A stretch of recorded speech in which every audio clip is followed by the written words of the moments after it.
Kaibigan to, tingnan nyo na to, kaibigan ha. Yan. Alam na po natin tong brown na dinuguan ko to. Yan. Parang purplish na siya kasi blinance ko na sa po, sa tubig. Brown tubig ng bagsak po. Ayan. Yan po. Itong recipe na to po, masarap to. Alam ko ibang lahing niluluto rin to. Tawag nila black pudding po. Kaya ito masarap siya. Kaya kulay brown. More sa akin, more medyo black at saka may pagka-purplish siya konti. Yan.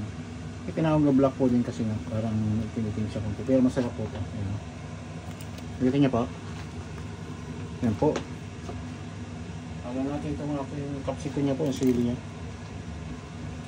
Ang kaibigan mo. Ayan. Para maganda siya. Hindi po ba? Kasama na rin po ito. Yan.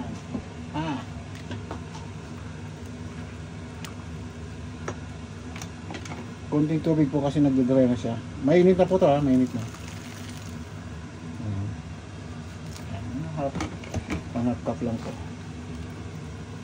Ayan. Lapit na po ito. 10 minutes max. Tapos na to kasi malambot na yung medyo malambot na. Masyado po natin to. Bago maubos yung sabaw. Kita nyo pa ang ganda May pagka-mestiza pa nga Hindi lang basta black. Kasi yung color niya po yung color niya maputi-puti pa, di ba? Pero kung di mo puro itim makita mo diyan, yung pag di mo alam ginagawa mo ba. Alam mo na, mga Noipi may kanyang version to. Sa may mga sa Bicol po, may hinahalo silang ibang kakaiba rin, malilamnam lalo. Kasi hinahalo nilang gata po. Sa Norte talaga, yan, puro suka lang. Yung iba, nahaluan din ng konting tomato something para mag-ibang kulay niya, mamula-mulang konti. Depende po sa gusto nyo. Noipi pa. Lahat niyan pwede. Basta lasang dinuguan Kahit anong kulay, basta lasang dinuguan. Diba? Alam nyo na. Kanin lang kung katapat nito. Kanin kayo dyan. Nasa yung kanin nyo mainit. Kakain na po tayo mayroon konti po.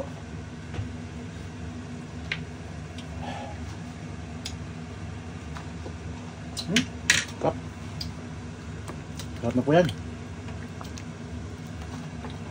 Ayan. Nagagawa kong konting po. Apple cider vinegar. Ayan.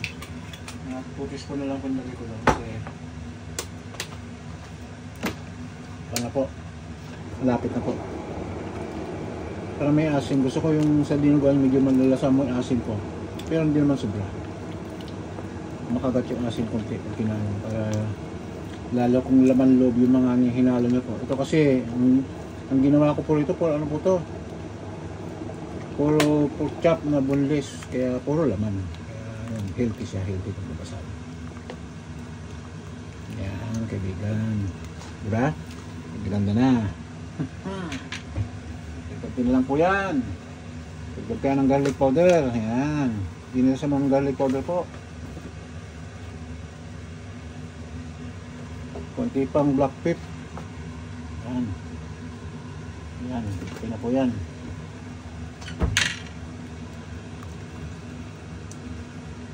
Kayo po, kunti sugar. Pwede rin. Sugar, magdagdag po tayo. Hapos ko na lang. Ayan. Pwede rin kayo maglagay ng bechin po kung anong gusto niyo. Ayan po, konting bechin lagay ko. Mga 1. Diba, very good na po ito. Magandang tanghali muli sa ating lahat po. Kaya pakita ko sa inyo po ulit. Ayan po. Ganda diba, kaibigan niya. Ayan. Masabaw po, pero in 3 minutes na to, mag-iin na po. Maging kukunti sabaw niya po. Paano kaibigan? Lapit natin Ayan Ayan kaibigan Ayan. Gandang gabi muli sa atin lahat po. Kain na!